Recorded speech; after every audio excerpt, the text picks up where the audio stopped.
በመንግስት በኩል በፍጥነት የታገቱ የሉም የሚል ድምዳሜ ወደ መውሰድ የሚያስችል ግፊቶች ነበሩ። ጀዋር መሐመድ የብርቱካን ጉዳይና በኢቢኤስ ጉዳይ አዲስ መረጃ አውጥቷል። ምንድነው ያወጣው መረጃ ሚሊዮን እናያለን። በፖሊስ ቁጥጥር ስር ውለው የነበሩት የኢቢኤስ ቴሌቪዥን ሰራተኞች አማን ፍስሐ ጽዮንና ባለቤታቸው ወይዘሮ ማክዳ ከእስር ተለቀቁ። ባለ ታሪኳን ብርቱካንን ጨምሮ ፕሮግራሙን ያዘጋጁት በቁጥጥር ስር እንደዋሉ ናቸው። ዝርዝሩን እንቃኘዋለን። የኢትዮጵያ ወንጌል አማኞች ቤተክርስቲያን ካውንስል ፖሊስ አገልጋዮችን ከማጀብ እንዲታቀቡ አስጠንቅቋል። ሰላም ጤና ይስጥልን የቻናላችን ቤተሰቦች፣ አብራችሁን ስትቆዩ እነዚህን መረጃ ዝርዝሩን ታደምጡታላችሁ። ሐሳብ አስተያየታችሁን በኮሜንት አሳውቁን። ቪዲዮን ላይክ በማድረግ እንጀምር። ወደ መረጃው በምስሉ ላይ የምትመለከቱት ታሪኩ ኃይሌ ይባላል። የብርቱካን ተመስገን ታሪክ በኢቢኤስ ላይ እንዲቀርብ ያደረገ ጋዜጠኛ ነው ተብሎ በፖሊስ ቁጥጥር ስር ውሏል።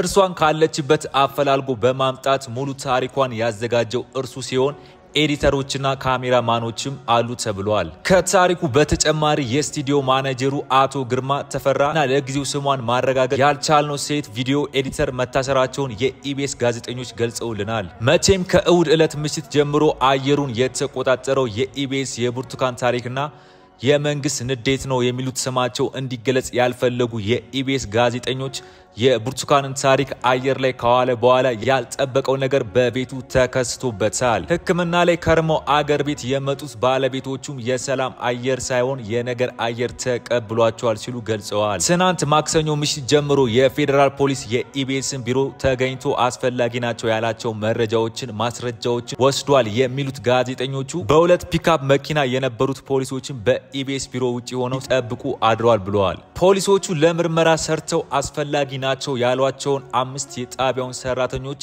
እንዳሰሩ ሰምተናል የሚሉት ጋዜጠኞቹ ይህ ቁጥር ዜናው በሚሰራጭበት ወቅት ጨምርም ሊቀንስም ይችላል ብለዋል። ዛሬ ጠዋት ላይ ሰራተኞቹ ወደ ጣቢያው ሲመጡ ፖሊሶችም በር ላይ ነበሩ የሚሉ ስማቸው እንዳይጠቀስ የፈለጉት ጋዜጠኞቹ ሰራተኛ ወደ ግቢው መግባት እንጂ መውጣት እንደማይችሉ ሲደረግ ነበር ብለዋል። ምሳ ሰዓት ላይ የጣቢያው ሶስቱም የኢቢኤስ ቻናሎች ለተወሰነ ሰዓት ተቋርጦ የነበረ ቢሆንም ሊመለስ እንደቻለ አውቀናል። በሳምንቱ መጨረሻ የሚቀርቡ የመዝናኛ ፕሮግራሞች ዛሬ መቅረጽ ስለነበረባቸው ሆኖም ፖሊሶቹ ውጡ በማለት በመከልከላቸው ምክንያት ያ ሊሆን አልቻለም። ነገ ደግሞ ሰይፉ ፋንታውን መቅረጽ የነበረበት ግን ጉዳዩ መፍትሄ እስካላገኘ እሱም ላይቀርጽ ይችላል። ምናልባት ግን ሰይፉ ሌላ ስቱዲዮ ስላለው እዚያ ሊቀርጽ ይችላል የሚሉት ጋዜጠኞቹ ዛሬ ስራ ሳይሰሩ መዋላቸውን ገልጸዋል። እነ ታሪኩ ኃይሌ ከመኖሪያቸው ጨምሮ ከተለያዩ ቦታዎች በደህንነቶችና በፖሊሶች ነው የተያዙት። ምን እንደተባሉ የታወቀ ነገር የለም ሲሉም ገልጸዋል። ምንጮች እንደሚሉት መንግስት የብርቱካን ጉዳይ ነጥብ አስጥሎኛል የሚል አቋም ይዟል። ባለፉት 2 ቀናት የመንግስት ካድሬዎች ብርቱካን ተመስገን የተባለች ልጅ በሚዲያ የተናገረችው ታሪክ ውሸት እንደሆነ በማሳየት ብዙ ሲጥሩ እየተመለከትን ነው። ሚዲያውም እና ባለቤቶቹም በፖሊስ ምርመራ ስር እንዳሉ የተነገረ ነው።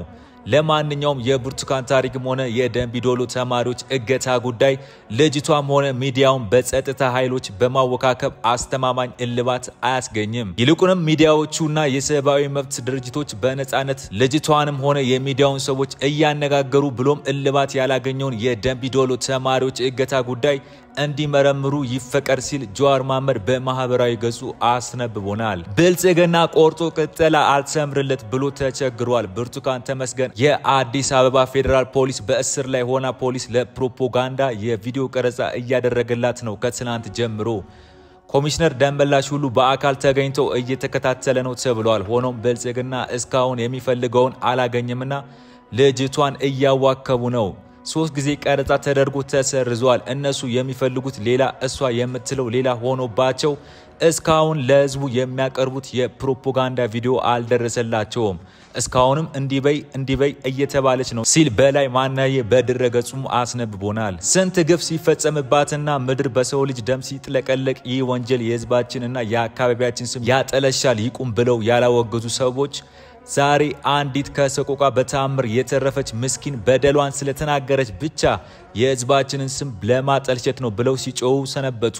ግፍን ብትጸየፍ የህዝቤ ስም እንዳይጠፋ ብለ ብታስብ ኖሮ ገና አንድ ወንጀል ሲፈጸም አቁም ትል ነበር። ይህን ያህል አመታት የሚዘገነን ግፍ በየአካባቢው ሲፈጸም ማስቆም ያልቻለ ያላወገዘ ወንጀለኞችን ያሳደገ ወንጀለኞችን የደበቀ ወንጀለኞችን አበጀ ያለ ህዝብ ስለ መልካም ስምና ዝናው መጨነቅ ይገባዋልን ሲል ሄኖክ አበበ ጥያቄ አቅርቦ በድረገጹ አስነብቡናል። የብርቱካን ተመስገን የግፍ በደል ታሪክ በኢቢኤስ ቲቪ ለህዝብ ይፋ መሆኑ ተከትሎ በስልጣን ላይ የሚገኘው የአገዛዙ ስርዓት ከፍተኛ ውጥረት ላይ ይገኛል። ብርቱካን ተመስገን በአዲስ አበባ ፌደራል ፖሊስ ቢሮ እስር ላይ ትገኛለች። የኢቢኤስ ቴሌቪዥን የፕሮግራሙ ዳይሬክተር ታሪኩ ኃይሌ፣ ረዳት አዘጋጅ ህሊና እንዲሁም የቪዲዮ ኤዲተር ሀብታሙ በፌደራል ፖሊስ በቅድሚያ ታፈነው ተወስደው ከታሰሩ በኋላ ሌሎች ባለሙያዎች ከፕሮግራሙ ቀረጻ ጋር በተገናኘ ሙያዊ ስራቸውን ያከናወኑ የቢሮ ሰራተኞች ተለይተው በፖሊስ መኪና ውስጥ እንዲገቡ ተደርጎ በግቢ ውስጥ ታግተው ይገኛሉ።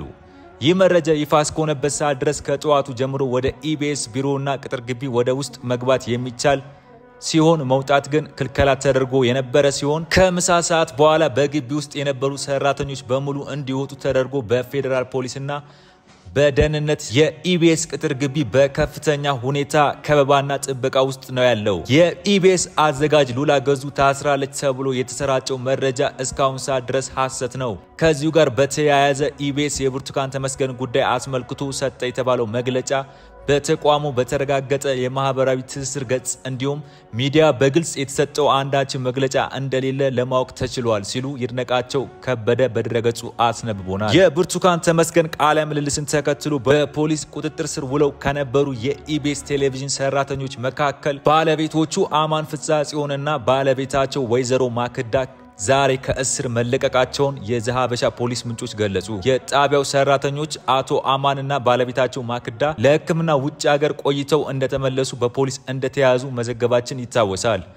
ከሁለት ቀናት በፊት የኢቢኤስ ባለቤቶችና አመራሮች በብርቱካን ጉዳይ ረጅም ስብሰባ አድርገው መግለጫ እስከ ማውጣት መድረሳቸውም የሚታወቅ ሲሆን በኋላ መግለጫውን የወጣበት የፌስቡክ ገጽ ከናካቴው መጥፋቱ ይታወቃል። አማንና ማክዳ በፖሊስ ቃል መስጠታቸው በሁሉ ነገር ከህግ አካላት ጋር እንደሚተባበሩ መግለጻቸውን የፖሊስ ምንጮች ነግረውናል። የኢትዮጵያ ወንጌል አማኞች ቤተክርስቲያን ካውንስል ፖሊስ አገልጋዮችን ከማጀብ እንዲታቀቡ አስጠነቀቀ። ኮንፈረንስ አስመልክቶ በጦር መሳሪያ አንድን አገልጋይ ማጀብ እንደ ወንጌል አማኝ በፍጹም ተቀባይነት የሌለው አስተምሮት ውጪ መሆኑን የኢትዮጵያ ወንጌል አማኞች ቤተክርስቲያን ካውንስል አስታውቋል። የካውንስሉ ጽህፈት ቤት ኃላፊ የሆኑት ፓስተር ጌትነት ለማ በሰጡት መግለጫ የመንግስት አካላት ለአንድ አገልጋይ ፖሊስ አሰልፎ መሳሪያ አስታጥቀው አጀብ ፈጥረው ግርግር በማድረግ የሆነ አካል ወደ ከተማው የገባ የሚያስመስሉት ነገር ተገቢ እንዳልሆነ ተናግሯል። እንደዚህ አጀብ ስላደረጋችሁ ለወንጌል አማኞች ክብር አይደለም። ብዙ አማኞች የመቃብር ስፍራ የላቸውም፣ የማምለኪያ ስፍራ የላቸውም። እሱን አድርጉልን ብለዋል። ጦሩ የመንግስት ነው፣ ሰራዊቱ የመንግስት ነው፣ አጀብ አያስፈልግም ተብሏል።